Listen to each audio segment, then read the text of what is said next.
Bem-vinda, mulher elegante, a mais um episódio do podcast Um Minuto pro Batom, o podcast que torna você a pessoa mais interessante da mesa.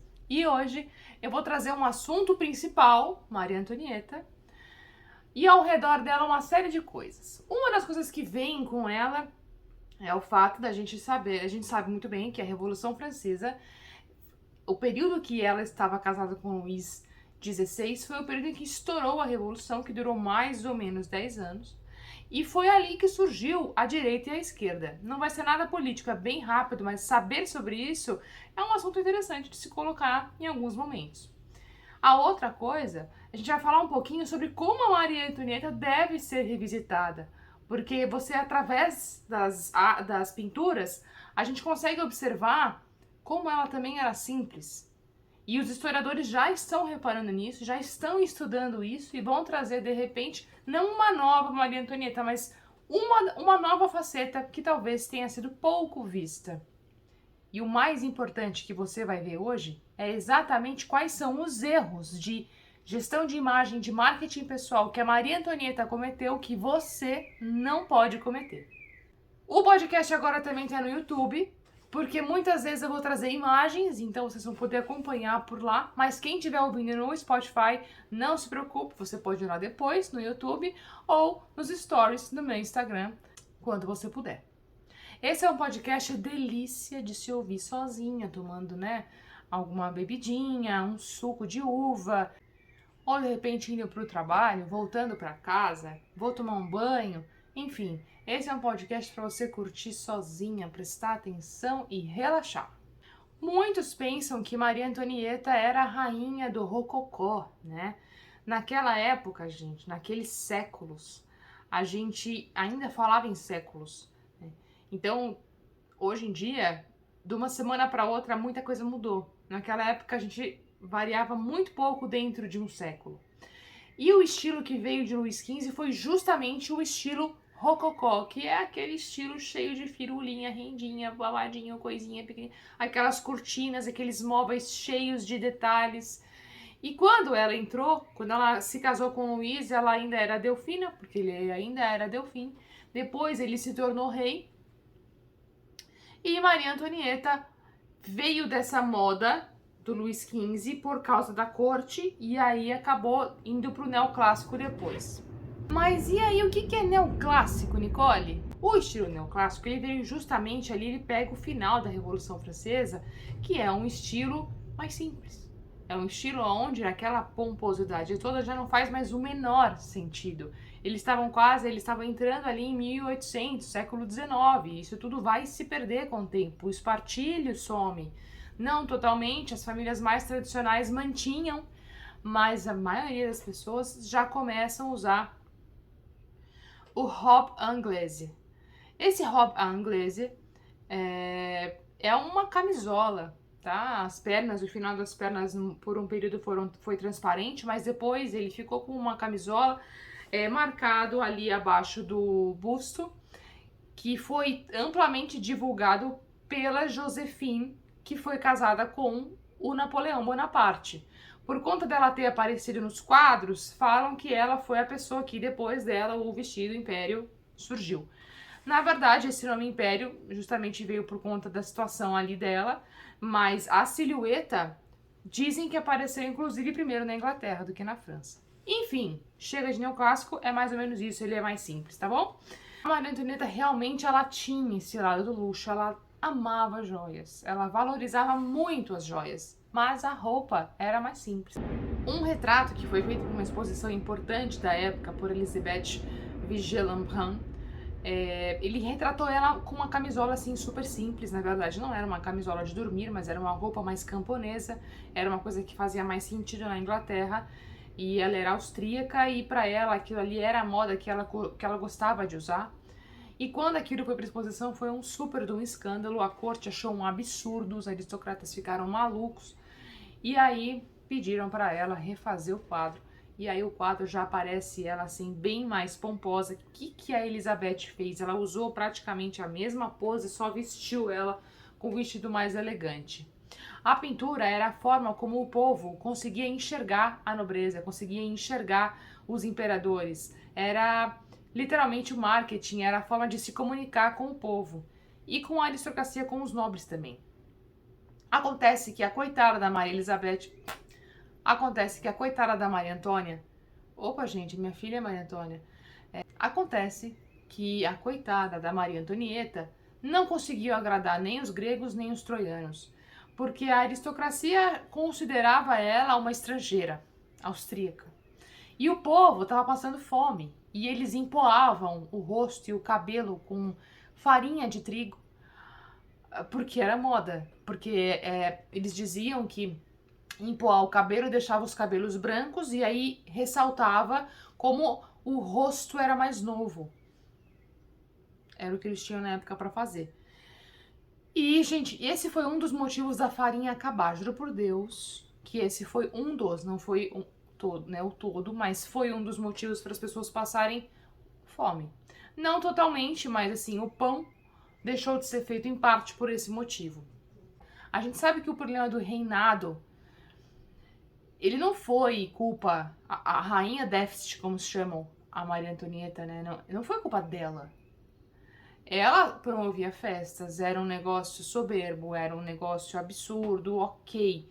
Mas a gente sabe que há séculos vinham sendo tomadas decisões equivocadas com relação à economia que fizeram com que culminasse em tudo isso. E realmente, gente, se você assistir a série Versalhes, você vai ver que loucura. Aquilo retrata muito bem a relação que até o homem tinha com o corpo na época. Você vê que os reis, eles não se importam em ficar completamente nus e fazer as necessidades com os seus serviçais. Essa noção que a gente tem de pudor não existia. Era tudo muito diferente. A situação ela era bem promíscua, era um negócio assim pesado para nossa época atual. Tanto que você assiste, tem algumas coisas que você fica um pouco intimidado. Mas riqueza de detalhes das roupas, das situações, das classes. Eles simplesmente aumentam o palácio para que a corte caiba inteira lá.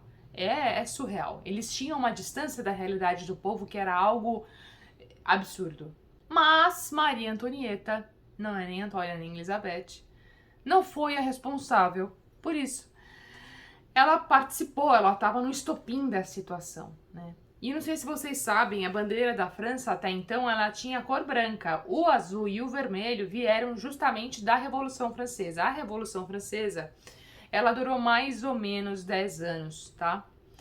E justamente são essas as cores que a gente começa a ver nas roupas quando tá chegando ali no final de 1700, mais ou menos por volta de 1789, 1790, a gente começa a ver essas roupas mais simples, mais confortáveis, com cores azul, vermelho, branco e um cabelo um pouco mais desarrumado, um negócio meio bagunçado, despojado. E mais uma vez a gente vê como a história se deu pela moda. Você quer saber sobre história? Você começa a olhar a moda, a indumentária e a moda depois, você vai ver como ela conta a história do mundo. Isso é muito bonito, isso é muito interessante. Uma coisa bacana foi que a Revolução Francesa, ela também acabou com aquela história das leis suntuárias. Nicole, o que são leis suntuárias? Leis suntuárias são as leis que definiam o que cada classe deveria e poderia usar. Existia na época também as leis que permitiam às pessoas frequentarem por classe social certos espaços públicos. A Revolução Francesa, ela trouxe justamente esse direito dos homens da cidadania. Foi algo que realmente mudou a história do mundo, pelo menos ocidental. Esse documento foi feito pela Assembleia Constituinte. Calma, respira fundo se você está nervoso com essa informação. A Assembleia Constituinte, ela foi criada em 1789 pela primeira vez dentro de algo assim, de uma tomada de decisão. A gente tinha mais burguesia, mais população do que clero e nobreza. Nesse momento foi criado esse documento de direitos do homem e da cidadania, aonde surgiu, por exemplo, aquela lei que a gente conhece muito bem: os homens nascem e são livres e iguais em direito. E uma série de outras declarações e leis que tinham por base os ideais iluministas.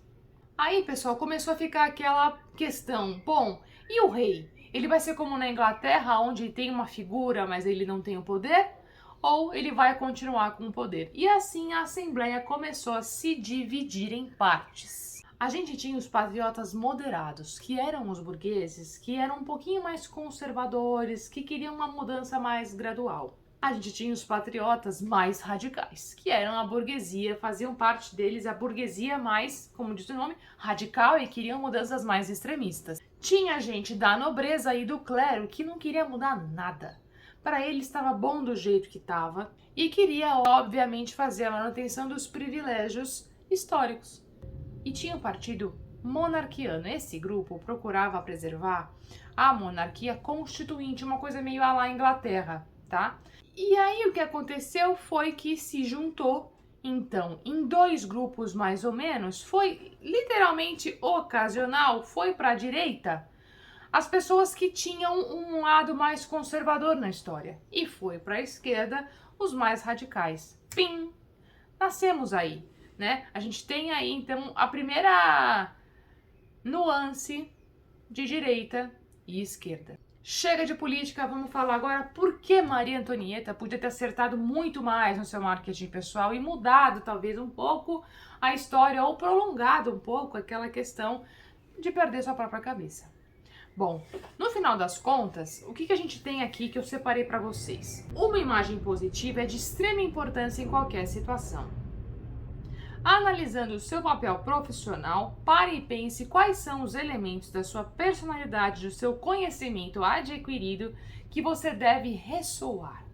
Isso aqui foi o que eu escrevi, tá? Por isso que eu tô lendo. Um profissional precisa de um jogo de cintura para agradar gregos e troianos. Não foi isso que Dona Maria fez. Ela não agradou nem a aristocracia, nem o povo, e aí o que aconteceu foi que ela não conseguia subir sozinha, gente. Quantas vezes você vê um político tentando chegar à presidência e como ele tá tentando chegar sozinho, ele não chega a lugar nenhum, ele não traz ninguém com ele. Às vezes não é só uma questão de carisma, às vezes não é só uma questão de, puxa, não é tão bacana, a cara não é tão legal. Não é, ele está indo sozinho.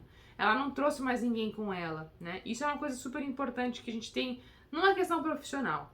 É super importante que você se mantenha fiel à sua essência, né? Uma coisa que ela trouxe quando ela começou com aquela roupa mais simples, e ela foi mudando e fazendo quadros a pedido da aristocracia, mais elegantes e majestosos, e ela se perdeu, e aí ninguém mais gostava dela de jeito nenhum, porque realmente era muito fútil, era uma coisa que pro povo era a rainha Deste, eles queriam a cabeça de alguém para culpar. Apesar de você ter a sua essência, a tua simplicidade, naquele momento ela não podia ser totalmente puritana, totalmente essencial. Ela tinha se tornado a esposa de Luís XVI. Ela precisava trazer um toque majestoso, ela precisava trazer um luxo, não precisava ter ido para aquelas festas do jeito que foi, obviamente, né? Mas você precisa saber fazer esse jogo de cintura, trazer esse equilíbrio entre você, a sua essência, os seus objetivos e também representar a empresa, o trabalho que você tem, né? Você não está isolado. É a mesma coisa que você chegar no emprego novo e querer fazer várias mudanças de cara. Calma, a gente precisa se adaptar, ouvir, entender. Às vezes você também vai aprender muita coisa. Elegância é fundamental, e a elegância ela não vem só na roupa, a elegância vem nas suas atitudes, vem no saber ouvir, vem no saber observar, né? De respeitar o limite das pessoas, o seu limite, conseguir ouvir e entender o que está acontecendo. As pessoas mais atraentes, elas são autênticas, elas são únicas, elas são incomparáveis. É aquela pessoa que você fala, isso é a cara dela? É exatamente esse ponto que a gente precisa chegar. Enquanto a gente fica copiando, vai dando uma angústia em quem observa. É super importante que você consiga trilhar um teu plano pessoal, profissional, de carreira, o teu objetivo, a tua meta, onde você quer chegar e alinhar a tua imagem e a tua atitude com isso. Uma imagem positiva, ela precisa ser sustentada. Então, quando você pega um visual elegante, ou um visual que na tua área seja interessante para você, que também conta a tua essência, ele precisa se manter, e ele vai se manter, obviamente, com a tua consistência visual, mas também com as suas atitudes, né? As tuas atitudes precisam condizer com tudo isso. Senão, isso se perde e você perde moral. Não perca o seu senso de direção, a sua noção de perspectiva, para onde você está indo, quando as coisas dão aquela desmoronada, quando alguém fala, putz, não acertou, hein, esse sapato ainda não é legal, o que você fez hoje não foi bacana. Não se perca com o que está acontecendo também, com os comentários ao seu redor. Avalia e segue em frente. Pondere. A ponderação é fundamental. Eu também deixei anotado ao longo da minha carreira quais são as dicas de uma imagem positiva, de uma imagem pessoal que seja relevante, que seja importante para você. Cause uma boa impressão. Seja coerente com a forma como você se veste nas suas atitudes. Destaque os pontos positivos. Crie boas memórias. Você vai ser lembrado por elas e vai ser chamada para um trabalho, para um convite importante, algo que você sempre quis participar, por exemplo. Busque conexão, olhe nos olhos, converse com as pessoas, dê ouvidos. Transmita mensagens claras. Quando você chega a um local, você chega todo colorido para uma situação formal, ou você chega todo formal para uma situação super casual. Tudo em você emite uma mensagem, o seu tom de voz, o que você fala, a forma como você se apresenta de forma geral, pode confundir. Então, tenta se apresentar de forma clara, seja você mesmo. Quando nós executamos as coisas sendo nós mesmos, tudo faz sentido. Não é montado, porque quando a gente começa a montar, pode ser que alguma peça não se encaixe. Tenha visão, não se perca nas promoções da Zara. Aí você compra um monte de coisa, você não vai usar nada, né? Isso muitas vezes acontece porque você não prova, acontece porque você provavelmente aquela modelagem não faz o menor sentido pro teu corpo, ou aquela cor realmente não tem nada a ver com você e você nem imagina que o problema daquela peça é a cor. Ou o estilo também, muitas vezes acaba que você usa uma coisa, você acha que aquilo lá é bacana, que vai chegar um momento que você vai usar aquela peça, mas ela não tem nada a ver com a sua vida, com o seu estilo e com nenhuma comemoração ou evento que você vai na sua vida. Eu mesma tenho um vestido que eu me preparo, né, para um prêmio que eu vou ganhar um dia. Ele é inteiro de lantejoulas, não é nem paetê, são lantejoulas prateadas, mas eu sei que esse dia vai chegar. Seja flexível e prove de coisas que nunca pensaria em provar. Isso serve para você abrir tua cabeça, óbvio, para qualquer coisa profissional, pessoal, da vida, mas também para as tuas roupas. Para você montar um look que seja interessante, que tenha um estilo, uma personalidade. Será que aquele blazer ali não vai fazer sentido? Eu nunca pensei em usar um blazer de poá, de bolinha. Será que não vai ficar legal? Às vezes com uma peça preta embaixo, com um look monocromático por baixo, pode fazer todo o sentido para você. Perca o medo de provar novas experiências. Suas redes sociais são um reflexo do que você é. Então, quando você estiver nas redes sociais, seja consistente, tenha equilíbrio da mesma forma como você tem na sua vida pessoal, porque se principalmente a tua rede social for aberta, todo mundo tem acesso. Quem é você? Você não vai ser duas pessoas num lugar e no outro, não é? Pois então, seja consistente. Pro final de semana eu separei alguns filmes antiguinhos. Eu vou deixar uma lista um pouco maior lá no Instagram, @NicolePiocchi. Mas, para você ver agora, temos o filme então A Duquesa, tá? A Duquesa vai falar de uma contemporânea de Maria Antonieta, a Duquesa de Devonshire. Interessante, também foi uma duquesa da moda, tá? Bem bacana de se assistir. O filme Maria Antonieta de Sofia Coppola, ele não tem a menor intenção em ser histórico, mas ele é fantástico, ele tem um lance pop, acho muito bonito, muito interessante, muito feminino. Gosto muito desse filme. Bom, já falei o Versalhes, né? Eu acho que é fantástico. Esse é bem fundamental, os detalhes são bem próximos em vários aspectos. A Imperatriz eu assisti recentemente, ele fala da Imperatriz Elizabeth da Áustria. Achei lindo, achei o figurino maravilhoso, a cartela de cores, a fotografia fantástica, é só uma inspiração. E pra quem não viu ainda, Bridgerton é fantástico. Eu gosto muito que eles têm as músicas pop instrumentadas. Gente, é muito legal. Tem um lance que você fica intrigada, é muito gostoso de ver. E pra quem quiser continuar com essa lista de filmes históricos e com figurinos maravilhosos, corre pro meu Instagram, @NicolePiocchi, que tem muito mais por lá. Bom, esse foi o episódio dessa semana, espero que vocês tenham gostado. Ele foi mais histórico, eu trouxe menos notícias, mas eu trouxe alguns assuntos que com certeza vão te tornar a pessoa mais interessante da mesa. Um beijo e até semana que vem. Bora, tem que dar leite. Vai ter coisa pra fazer.